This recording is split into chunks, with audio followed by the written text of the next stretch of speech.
जनाब कारी जाकिर हुसैन साहब बताते हैं, उनके बयान में मैंने सुना था, वो कहते हैं एक मर्तबा एक घर के अंदर सास बहू के अंदर लड़ाई हुई, सास बहू के अंदर लड़ाई हुई और बहू परेशान सास से, सास परेशान बहू से। आखिर ये वजह क्या है, आखिर ये कारण क्या है, क्या वजह हो सकता है?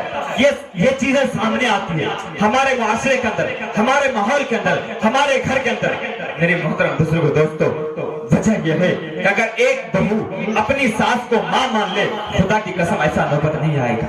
अगर कोई सास अपनी बहू को बेटी मान ले, खुदा की कसम ऐसा वक्त देखने को नहीं मिलेगा, तलाक का मामला सामने नहीं आएगा। कारी जाकिर साहब बताते हैं एक वक्त का वाकया है कि एक घर के अंदर बहुत ज्यादा परेशानी थी, लड़ाई हो रही थी।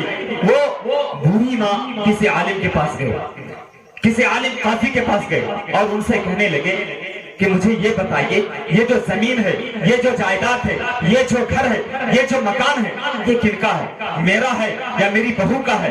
मेरे मोहतरम बुजुर्ग दोस्तों, वो काजी साहब थोड़ा मॉडर्न जमाने के थे, जिसको हम अपने अल्फाज में कहें घुसखोर। वो घुसखोर जमाने के थे। वो कहने लगे कि अगर आप कुछ खर्च करोगे, वो फैसला आपके हाथ हो जाएगा। बोला मैं खर्च कर दूंगी। मेरे मुहतरम बुजुर्गों, दोस्तों, उन्हें कुछ तोहफे में दे दिया गया और वक्त ले लिया गया। उस वक्त पे अपने बहू को लेके उस हजरत के पास पहुंचे और हजरत कहते हैं मैं कुरान से फैसला करूंगा, क्या मानोगे, क्या मानोगे?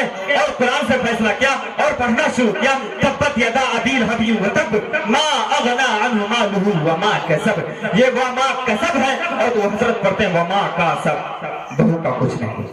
मेरे मोहतरम बुजुर्ग दोस्तों, जब ऐसा फैसला होगा, जब ऐसा नियत होगा, तो यही हालत होगा मेरे दोस्तों, मेरे घर का, मेरे माशरे का।